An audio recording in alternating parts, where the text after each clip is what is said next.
8주 3차 시 시작하도록 하겠습니다. 우리 교재 페이지 36페이지고요. 두 번째 접수 면담은 부모와 아동이 함께 상담 기관을 방문하여 진행하게 되는 것입니다.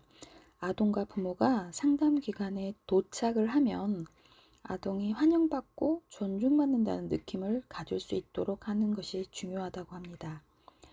우호적이고 친밀한 환경을 제공하는 것은 상담자가 아동과 합류하기 위한 것인데요. 상담 과정은 부모 면담, 아동 면담, 심리 검사 등으로 구성하게 됩니다. 상담자에게 접수 면담, 초기 면담이라고 합니다. 아동 문제에 대한 구체적인 정보를 얻고 가족의 역동성을 보면서 아동과 가족 환경을 평가하고 관찰할 수 있는 기회가 됩니다. 이때 부모 면담과 아동 면담 중 어느 것을 먼저 할 것인지에 대해서 고려해야 합니다. 상담자가 부모 면담을 먼저 진행할 경우 아동 및 가족에 대한 상황이나 문제에 대한 정보를 구하기 쉽지만 아동에 대한 편견을 가질 수 있는 우려가 있습니다. 하지만 아동을 먼저 면담할 경우에는 상담자가 현재 아동의 어려움에 대한 정보가 없어서 상담 계획 수립에 필요한 정보 수집에 초점을 맞추는 것이 어려울 수 있습니다. 부모 면담이 접수 면담에 해당이 되는데요. 상담실을 찾아오는 부모의 유형을 크게 둘로 나누어 볼 수 있습니다. 하나는 아동 문제의 원인을 아동의 개인적 특성이나 가정 외적인 환경, 학교나 교사, 학원, 친구 등으로 찾으려고 하는 유형이 있습니다. 이런 부모의 경우에는 상담자가 아동 문제를 부모 자신과 연결시키려고 하는 것에 방어적인 태도를 취하기도 하고 부부 문제나 가족 특성을 알아보려는 상담자의 노력에 비협조적인 모습을 보이기도 합니다. 다른 유형은 아동 문제의 원인을 부모 자신에게 귀인시키고 자책하면서 죄의식을 갖는 경우입니다. 이 유형의 부모는 자신의 양육 방식에 대해 자신이 없어하며 상담자에게 두려움을 나타내기도 해요. 어떤 유형의 부모를 맞이하게 되더라도 부모 면담 과정에서 가장 중요한 것은 상담자와 부모 사이의 신뢰감을 형성하는 일입니다. 이를 위해 상담자는 부모의 정서적인 움직임에 민감해야 하고 부모가 하는 말을 적극적으로 경청하고 적절한 시기에 반응을 보이며 필요한 질문을 던지는 등 면담에 필요한 기술을 익힐 필요가 있습니다. 접수 면담에서 정보를 수집하는 부분이 있는데 이때 얻은 정보는 아동 문제에 대한 가설을 세우고 앞으로 진행할 상담 계획이나 방향을 설정할 때 중요한 자료로 활용하게 됩니다. 가족 상황, 임신과 출산, 초기 경험, 전반적인 발달 사항, 현재 적응 상태, 상담 경험의 확인, 기타 내용으로 상담에 대한 설정 자료들을 구분할 수 있고요. 그 가족 상황을 살펴보면 함께 살고 있는 가족 구성원은 누구인지, 구성원들의 이름과 나이, 직업과 학력 등에 관해 알아봅니다. 부모가 결혼에 이르게 된 동기나 결혼 연령, 조부모와의 관계를 알아보는 것도 중요한 정보가 될 수 있습니다. 임신과 출산의 부분은 임신 중에 충격을 받은 일이 있는지, 약물을 복용했거나 큰 병을 앓은 적이 없는지, 임신에 대해 산모나 배우자가 어떻게 받아들였는지를 알아봅니다. 출산 유형에서 자연분만, 제왕절개, 유도분만, 무통분만 무엇이 있었는지 또 출산 예정일에 맞춰 분만했는지 아동 발달에 대한 정보를 얻을 수 있습니다. 초기 경험에서 신생아 시기와 영아기의 발달은 어떠했는지, 특히 부모와의 애착관계나 기질적인 특성, 옹알이나 눈 맞춤의 문제는 없었는지 알아볼 필요가 있습니다. 부모가 수유 시간을 준수하고 배변 훈련을 할 때 자녀를 엄격하게 다루었는지 등에 대한 내용으로 부모의 양육 태도에 살펴보고 아동의 수면 습관이나 활동량을 통해 아동의 기질 특성 및 부모와의 관계를 알아볼 수 있습니다. 전반적인 발달 상황은 키와 몸무게의 변화, 소고 걷기 등 운동 발달 변화, 첫 언어 사용부터 현재까지의 언어 발달 변화, 보고, 듣고, 냄새 맡는 등 감각 기능의 발달 변화, 울고, 웃고, 화내기 등의 정서적 발달 변화, 가족이나 또래, 친구와의 관계 탐색을 통한 사회성 발달 변화 등 전반적인 발달 사항을 살펴볼 수 있습니다. 현재 적응 상태에서 현재 다니고 있는 어린이집 또는 유치원, 학교에서 또래나 교사와의 관계를 비롯한 사회생활에 대한 적응 정도를 알아볼 수 있습니다. 상담 경험 확인에서 과거에 상담이나 치료를 받아본 경험이 있는지, 만약 있다면 언제 어떤 문제로 어디에서 얼마 동안 어떤 상담이나 치료를 받았는지, 그리고 치료 효과는 어떠했는지에 대해서 알아볼 수 있습니다. 다른 내용으로는 부모의 교육관, 아동의 일상생활 시간표, 부모의 양육 일지도, 아동의 교육사, 출생 후 특별한 양육사, TV, 컴퓨터, 스마트폰, 태블릿 사용 시간, 상담에 대한 기대 등을 알아볼 수 있는 자료로 활용할 수 있습니다. 그리고 접수 면담을 하는 동안 부모가 느끼고 있는 아동의 주된 문제가 무엇인지를 조사하는 것은 매우 중요한 작업입니다. 이때 그러한 부적응 행동이 언제 시작되었는지, 얼마나 자주 나타났는지, 어느 정도로 심각한지, 그런 행동을 보이는 환경적 특성이나 시간대 등을 알아보고 이런 행동으로 인해 어떤 어려움을 겪고 있는지를 알아보도록 합니다. 접수 면담 동안 조사한 아동의 주된 문제는 치료 과정 동안 어떤 방식으로 변화되었는지를 확인할 수 있는 평가 자료로 활용하는데요. 부모에게 아동의 변화를 설명할 때 구체적인 자료로 제시되어 부모의 이해를 돕기도 합니다. 부모가 보는 아동의 주된 문제에 대한 기록부는 우리 교재 페이지 38페이지에 부모가 보는 아동의 주 호소 문제 기록지라고 샘플링이 나와 있습니다. 접수 면담 시 상담에 대한 동의서를 함께 받는 것이 중요합니다. 부모와 아동은 상담 동의서를 작성함으로써 원활한 상담 진행을 위해 필요한 자세를 분명히 알게 되므로 적극적 참여자가 될 수 있습니다. 상담 동의서의 내용은 기관이나 상담자의 상황에 따라서 다소 다를 수 있지만 기본적으로 비밀 보장과 상담 자료 활용에 대한 동의는 반드시 포함되어 있어야 합니다. 상담 동의서의 신뢰가 페이지 39페이지에 상담자와 내담자, 아동 부모 이름, 상담 내용에 대해 상담자와 내담자 그리고 부모의 동의 없이 어떠한 내용도 발설하지 않을 것을 약속합니다.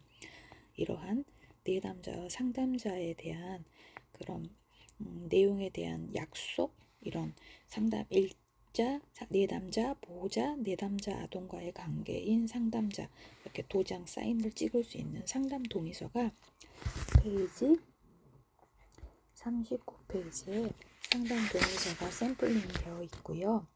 아동을 면담하는데 부모 면담 전에 이루어지거나 부모 면담 후에 하기도 합니다.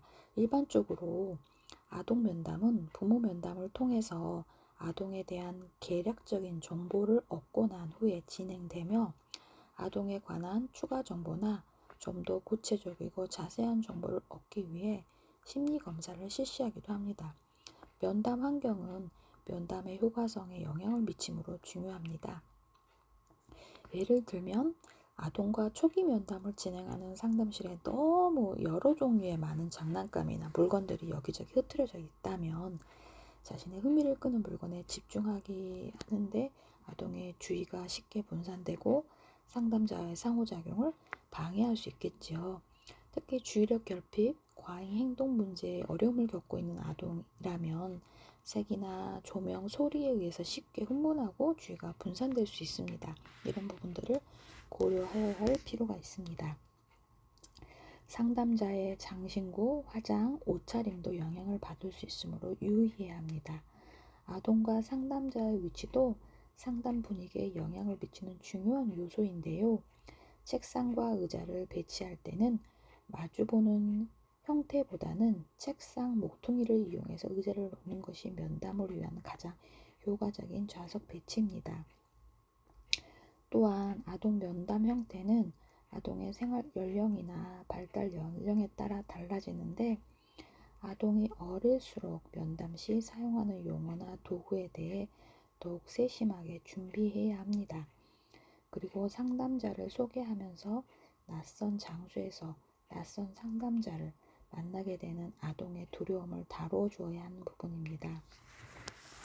상담실을 방문한 대부분의 아동은 스스로가 상담을 원해서 상담자를 찾아오는 것이 아니라 부모나 교사, 의사, 지역사회 종사자나 그 밖의 주변 사람들에 의해 의뢰된 경우가 대부분이어서 심리적인 저항이나 거부감을 느낄 수 있기 때문입니다.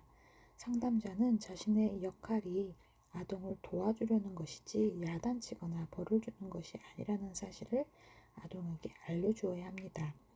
아동은 상담자에게 전하는 자신의 이야기가 어느 정도 비밀 보장이 이루어지는지 궁금해하기도 합니다. 상담자는 아동에게 비밀 보장에 대해 명확하게 설명해 주어야 하고, 아동이 원하지 않는 경우 어느 누구에게도 아동과 나눈 이야기가 알려지지 않는다는 것에 대해 말해 주어야 합니다. 다만 아동의 안전이나 상담자의 안전을 위해 말할 수 있다는 예외 규정에 대해서도 이야기해 주어야 합니다.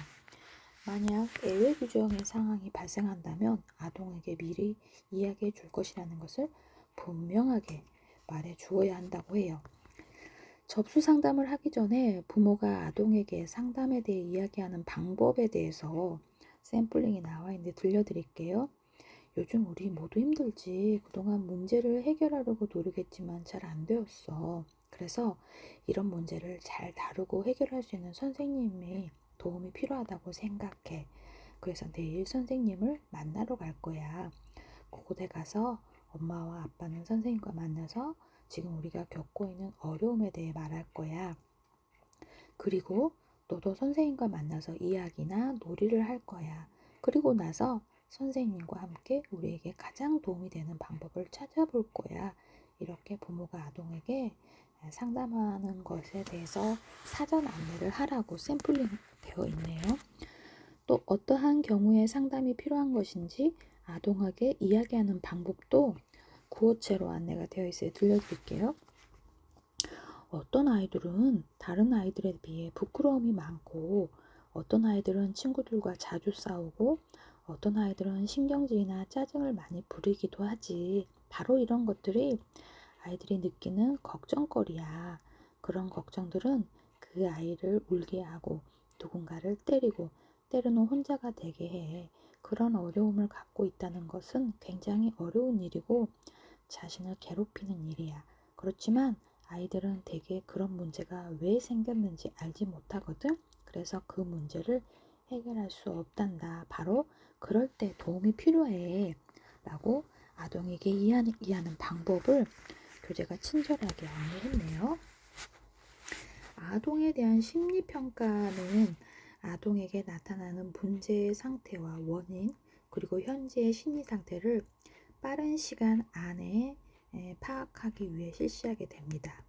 또한 아동의 현재 능력뿐만 아니라 아동의 잠재 능력, 장점과 약점을 파악하여 상담의 개념화와 목적, 목표 설정, 상담 계획을 세우는 데 도움을 받기 위해 심리평가 자료를 활용합니다. 상담자는 초기 면담 과정에서 아동의 행동과 얼굴 표정을 관찰하고 질문에 대한 아동의 반응, 아동 자신에 대한 인식, 부모나 세상에 대한 아동의 인식 등에 대한 정보를 수집하게 됩니다. 부모 면담 혹은 교사나 주변 사람들의 정보를 제공하고 아동을 평가하는 데 중요한 자료가 됩니다. 상담자는 제공된 정보를 기초로 하여서 부모나 아동의 욕구 상태를 파악할 수 있습니다. 이때 필요에 따라 아동에게 적합한 검사 도구를 선택하여서 심리검사를 실시하게 됩니다. 심리검사는 부모에게 실시되는 행동 평정 척도나 관찰 평가와 아동에게 실시되는 면접, 관찰, 지적 능력 평가, 학업 성취 평가, 성격 평가 등이 포함될 수 있습니다. 심리평가자는 면담 내용에 대한 적응 기술이나 관찰된 행동, 심리검사 결과를 종합하여 분석하여서 전반적인 아동의 발달 상태, 가능성, 아동의 심리적 안정과 사회적 적응을 도울 수 있는 치료적 제안, 그리고 아동에게 필요한 지지적 환경을 제공할 수 있도록 부모나 주변 사람들에게 제공할 내용을 계획합니다. 심리검사자는 이제 심리검사라는 심리검사자는 부모나 의뢰자가 쉽게 이해할 수 있도록 명료하고 구체적으로 심리 보고서를 작성을 하겠죠. 이는 부모나 상담 의뢰자에게 효과적으로 심리검사 결과를 전달하기 위해서입니다. 여러분도 현장에서 보육 실습을 하고 실습 일지를 쓰고 또 우리가 그거에 대한 근거 자료들을 항상 기록화하는 것처럼 그 결과 심리 검사에 대한 결과를 부모에게 의뢰자에게 전달하기 위해서 작성을 합니다. 심리 검사 또한 절대적인 정보라기보다는 하나의 참고 자료라는 점에 대해서 유념해야 한다고 합니다. 세 번째, 치료 과정을 초기, 중기, 종류로 세 가지 단락 구획으로 구분을 하는데, 아동 상담의 치료 과정을 이해하는 것은 아동과의 관계를 형성해 나가는데 토대가 되고요. 각 상담 과정마다 상담자와 아동 사이에 발생되는 유대감 형성 과정과 변화를 살펴보는 것도 매우 중요합니다.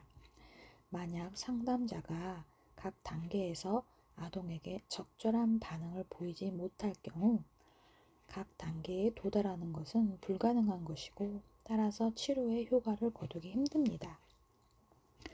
초기 단계에서 아동이 상담실, 상담자 그리고 상담 과정에 대해 알아가는 시기이므로 상담자는 내담 아동이 편안함과 친근감을 갖고 상담에 임할 수 있도록 긍정적 관계 형성을 위한 노력을 기울여야 합니다. 상담 장면은 아동이 일상적으로 접하는 환경과는 다른 새로운 환경이므로 약간의 불안과 긴장감을 가질 수 있기 때문입니다. 더구나 심리적 어려움이 있는 아동의 경우에는 불안감이 더 높아 상담에 대한 저항감이 있을 수 있으므로 편안하고 안전한 분위기를 느낄 수 있도록 하는 것이 중요합니다. 초기 단계는 상담의 목표를 이루기 위해 상담자가 아동과 합류하고 함께 대화하면서 치료적 관계를 형성하는 단계입니다.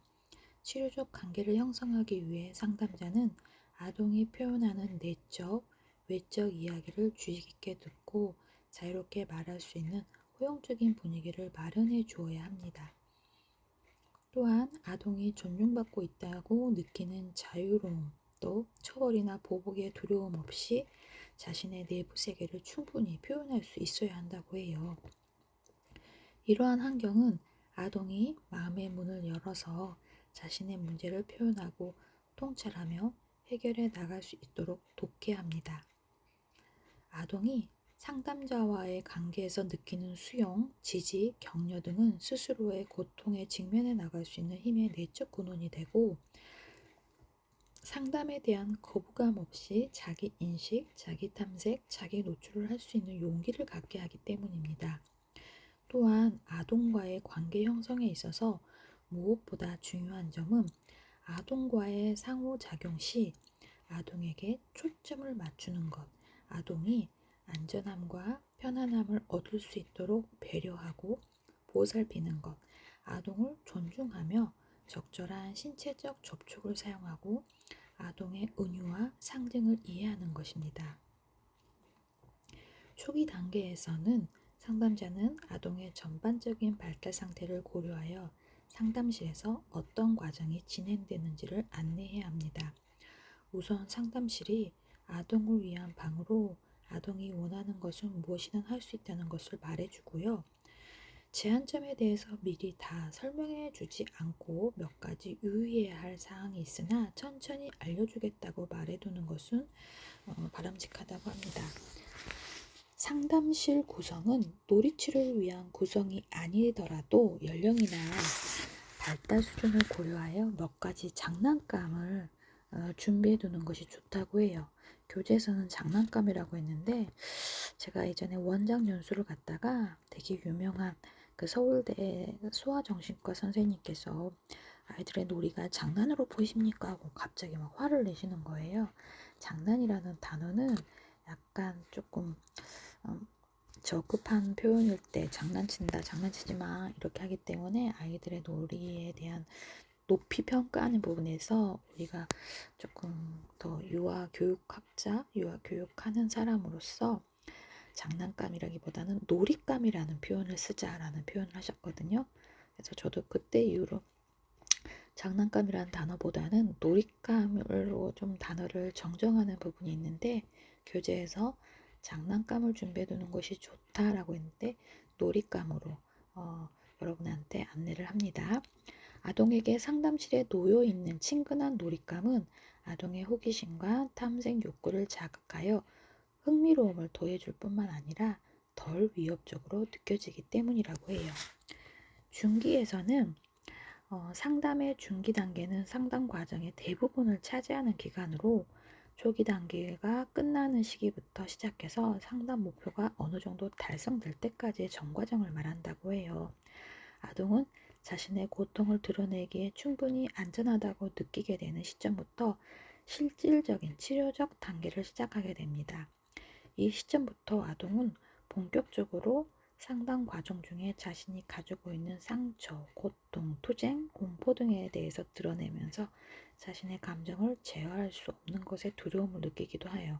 그런 상태가 되면 아동은 안전 수준을 확인하기 위하여 치료자와의 관계를 재정해 보기 위한 시도를 하기도 하고 상담자는 아동에게 안전, 무사, 보호 등에 대한 정보를 제공받을 수 있는 것으로 느낄 수 있도록 반응을 해줘야 한다고 합니다.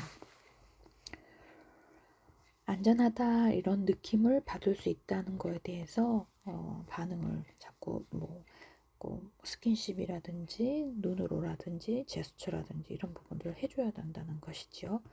그래야 아동이 다시금 안정감을 느끼고 마음 놓고 상담 과정에 복귀할 수 있게 해줘야 합니다.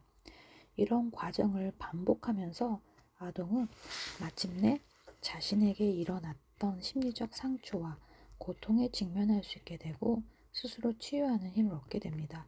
이러한 직면을 마치고 나면 자신감과 기능의 수준이 향상되기 시작합니다.